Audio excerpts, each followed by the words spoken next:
नमस्कार दोस्तों, राम मंदिर पर शरद पवार का इस वक्त का बड़ा बयान आ रहा है। बीजेपी पर लगाए ये आरोप, बोले केवल चुनावों के दौरान। जी हां, करती है राजनीति धर्म की। चलिए खबरों को शुरू करते हैं। शरद पवार के बड़े आरोप को लेकर क्यों बचा है राजनीतिक गलियारे में हलचल, उससे पहले चैनल को लाइक और सब्सक्राइब करें ताकि अगली खबर आप तक मिलती रहे। शरद पवार ने विपक्षी दलों से अपील की है कि वो जब तक केंद्र में मौजूदा सरकार को हटा ना दिया जाए वे चैन से नहीं बैठेंगे। पवार ने राम मंदिर पर भी बड़ा बयान दिया है।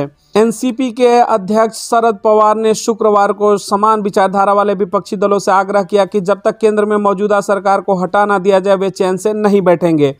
सोलापुर जिले के मंगलवेढ़ा शहर में एक सभा को संबोधित करते हुए पवार ने सत्तारूढ़ भारतीय जनता पार्टी भाजपा पर केवल चुनावों के दौरान भगवान राम को याद करने का आरोप लगाया। एनसीपी संस्थापक ने कहा कि एक विकल्प प्रदान करने के लिए एक साथ आए समान विचारधारा और दलों के जो पार्टियां हैं, चुनाव का आखिरी दिन तक आराम नहीं करना चाहिए, उन्हें तब तक चैन से नहीं बैठना चाहिए जब तक कि राजनीतिक विरोधियों को निशाना बना रही मौजूदा सरकार को हटा नहीं दिया जाता। गठबंधन को लेकर के VVS से चल रही बात, उन्होंने कहा कि महाविकास अघाड़ी MBA आगामी चुनावों के लिए गठबंधन बनाने को लेकर वाम दलों और प्रकाश अंबेडकर की वंचित बहुजन अघाड़ी VVS से बात कर रही है।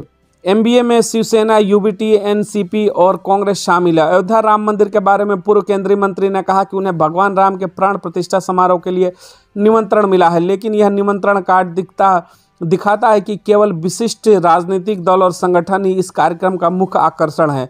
पवार ने कहा कि मंदिर का निर्माण पूरा होने के बाद वह भगवान राम की पूजा करने के लिए अयोध्या जाएंगे। उन्होंने कहा भगवान राम पूरे देश के हैं, किसी एक राजनीतिक दल के नहीं। शरद पवार के एक और बड़ा बयान आ रहा है जिसको लेकर के लगातार हमलावर है।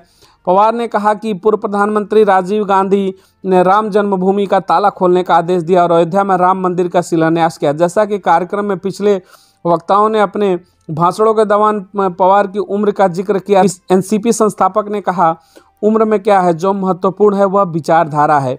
इस तरीके से महाराष्ट्र की राजनीति में एक बार फिर से अजीत पवार के बयान को लेकर के चर्चाएं तेज हो चुकी हैं। राम मंदिर पर शरद पवार ने यह बड़ा बयान दे दिया कि बीजेपी के ऊपर उन्होंने आरोप लगाते हुए क्या कहा कि चुनावों के समय केवल राम याद आते हैं भारतीय जनता पार्टी को।